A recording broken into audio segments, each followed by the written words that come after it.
Igbo bụ Igbo, obi dị anyị ụtọ iwetara unu Annual School Igbo Language Prize nke ndị Sụba Asụsụ Gị Initiative.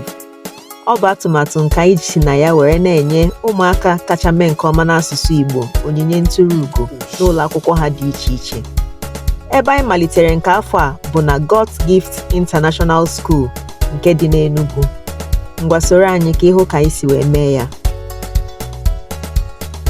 Ka anyị batara, anyị zutere ọmarịcha onye nkụzi bụ onye nke nyere anyị aka were hazie ihe anyị bịara ime n'ụbọchị nke tata. Ngwa ngwa ọ hụrụ anyị, o duru anyị wee gaa n'ebe ha kwadoro ọnọdụ mmemme prize giving ceremony ha nke ha na-eme n'ụbọchị tata. Ka anyị lutere, anyị hụrụ nna anyị ukwu bụ onye nke nwe ya bụ ụlọ akwụkwọ. Obi dị ya ụtọ ịhụ anyị. Ngwa ngwa ha nyere anyị oche, eburu igwe okwu wee kpaa anyị n'aka ka anyị mee ihe nke anyị bịara ime. Ụmụ akwụkwọ God's Gift International School, ndewo unu. Obi dị m anyị ji Igbo wee zaa ekele anụmanụ maka ka nsi na-ekiri nsi na-anụkwa na mba n'asụsụ Igbo, mana azịza unu zalụ gosiri unu na-aghọta na mba n'asụsụ Igbo. Ana m ekele ma onye isi God's Gift International School, Maazị Ijeọma, ndewo. Daalụ maka ikwe ka anyị bịa zute ụmụaka anyị, ụmụaka agbụrụ Igbo. Aha m bụ Adịigwe Chioma Onyema. Gịnị ka m kwuru? Adịigwe Chioma Onyema. Welu bekee asị princess. Ị ma na princess bụ ada Igwe asụsụ Igbo maọbụ ada eze, maka na asụsụ Igbo anyị nwere igwe maọbụ eze. Ụfọdụ na-akpọ eze, ụfọdụ na-akpọ igwe. Ya na ịbụrụ Adịigwe. Anyị bịara izute unu. Ọ nwere ihe anyị na-akpọ Annual School Igbo Language Prize. Onyinye anyị na-aga ụlọ akwụkwọ dị iche iche na-enye ụmụaka kacha wee mee ọfụma n'asụsụ Igbo. Kacha wee mee ọfụma na gịnị? Ya ọ bụrụ na ị naghị emepe ọfụma n'asụsụ Igbo, gbaa mbọ hụ na ị mere ọfụma n'asụsụ Igbo na tem ọzọ na-abịa, ka ọ ga-abụ mgbe anyị ga-abịa ka ị soro na ndị a ga-akpọpụta na-eketa oke n'onyinye a. Mụ na ghọtara ihe m kwuru. Anyị ma na ihe na-emeketa ọtụtụ ndị nne na nna anyị ada asụzila anyị Igbo n'ụlọ, o wee bụrụ aka ekpe anyị na-eme ya. Ọ bụrụ na m fụrụ ndị nne na nna ebe a nọ, ọnụ ya aka m aka ịgwa m okwu, maka na ọha bụ nsogbu anyị na-enwe n'ọnwa asụsụ Igbo na-anwụ tata. Ije na obodo ndị Yoruba, ha na-asụ ụmụ ha Yoruba, ụmụaka mụta Yoruba n'ezinụlọ, ha jee God's Gift School ma ọ sụ ụlọ ọzọ ha mụta asụsụ Bekee. Mana onye Igbo mụta nwa ọjụ na nke ya ma mmụta ejirimara ya. Ọkwụme ihe bụ ejirimara mmadụ, identity. Onye ọbụla nọ n'ụwa nwere ejirimara ya. Ọsọ gị biri na United Kingdom, ọsọ gị biri na America, ọ nwere ka ihe ejimara gị ọ ga-abụ onye India fụgị ọsị, you are from Africa, isi ya yes. Ọ nwere ihe ọfụ, onye ahụ ọfụ ka a na-akpọ identity, ejirimara gị. Ofu n'ime ya bụ gịnị? Ofu ejirimara ndị Igbo bụ gịnị? Asụsụ ha. Kedu ejirimara ndị Igbo ọzọ? Ekike maọbụ ejiji. Nwere ndị na-akpọ ejiji, nwere ndị na-akpọ ekike. Ma ndị ejirimara dị ọtụtụ, mana anyị gbapụ ndị Igbo, anyị mụtacha ọmarịcha ụmụaka, anyị amaghị ha ejirimara ndị Igbo. Ha na-asụ sọsọ Bekee. Bekee dị mma, mana ọ na-aka mma ndị si n'ụlọ wee malụ mma wee pụwa n'ama. Ihe nke a pụtara bụ na ị ga-amagodi Igbo gị, nwee ejirimara gị, mara omenala ndị be unu tupu i nwee ike ịmụta nke ndị ọzọ. Onye ọbụla eji asụsụ Igbo dị n'ọdịnihu wee bido, ị ga-afụ ọdakịta n'ụlọ akwụkwọ ọ na-eme ọfụma. Ọ na-eme ọfụma, ndị na-agba first, second, ide na anya efu na ha na-anụ Igbo maọbụ na ha na-asụ ya asụ. Ọ na-enye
International School ya kụziere gị oyibo n'ụlọ na ị na-amụta ya n'ụlọ akwụkwọ ya sụọra gị Igbo maka na ejiri mara gị. Ndewo. Ya bụ na taata anyị bịara ka anyị zute ụmụaka anyị kacha wee mụọ ọfụma n'ogo nke sekọndịrị. Anyị chọrọ ndị bụ ọkaibe n'asụsụ Igbo. Site na JS1 ruo na SS3 anyị ga-enyezi ndị nkụzi unu igwe okwu ya bụ microphone igwe okwu. Anyị ga-enyefezi igwe okwu n'aka ndị nkụzi unu ka ha kpọpụtara anyị ndị eji maka ha wee bịa. Daalụ nụ. Dịka ọkụ ọnụ nọ m aka na ọ dịghị ofele.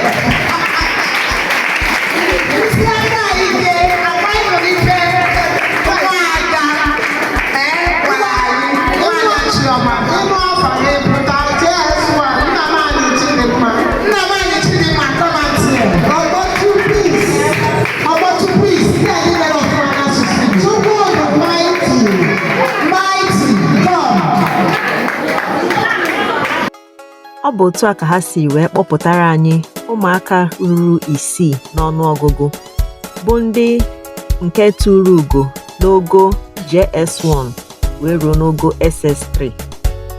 Ha nwekwara ya bụ ụlọ akwụkwọ nwekwara ogo nke praịmarị nakwazi ogo nke ọta akara ya bụ nọzrị n'olu bekee, kama na ndị nke anyị bịara ịhụ taa bụ ndị ogo nke sekọndịrị.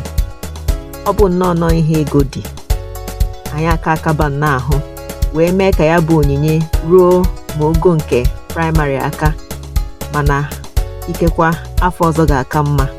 Mana tata ka anyị mee maka ndị nọ n'ogo nke sekọndịrị. Onye nke SS3 kwesịrị iso wee nata ihe onyinye nọ n'ule dịka esi wee gwa anyị, mana nwa akwụkwọ ọzọ bịara kwụrụ wee nata ihe onyinye nke ya n'aha ya. Ngwa gezie anyị ntị ka ịnụ ka o si gaa, maka na ụka akpara akpa bụ isi ka eji ekwe ya.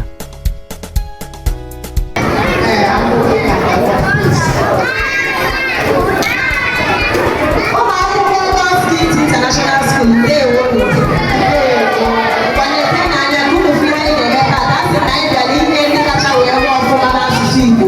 Onyinye isi ha jide ugwu nji. Ihe anyị ji enye ha onyinye a bụ ka ha na-agbasite mbọ ha na-agba ike. Ka anyị wee sịkwa ndị mmadụ nwoke na-enweta onyinye n'afọ a, ịgbasi mbọ ike ka ibi ndị nweta onyinye n'afọ na-abịanụ. Unu anụrụ ya? So anyị ji n'aha nsogbu asụsụ dị initiative. Otu na-akwalite asụsụ Igbo nakwa aha ndị niile kwadoro atụmatụ Annual School Igbo Language Prize nke afọ 2026 a wee na-enye ndị kacha wee mee ọfụma onyinye 10,000 naira.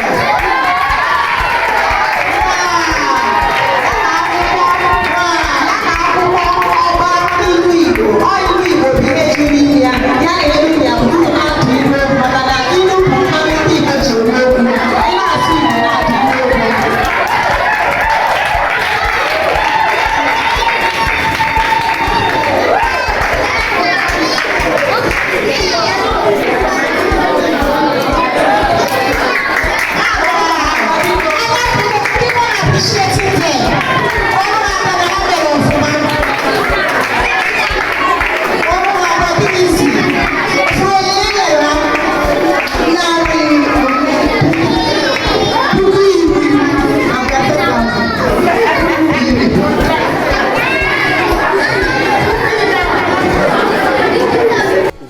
Anyị na-ekene ndị niile nyere anyị nkwado mere ka ihe onyinye a were ruo ụmụaka anụ aka.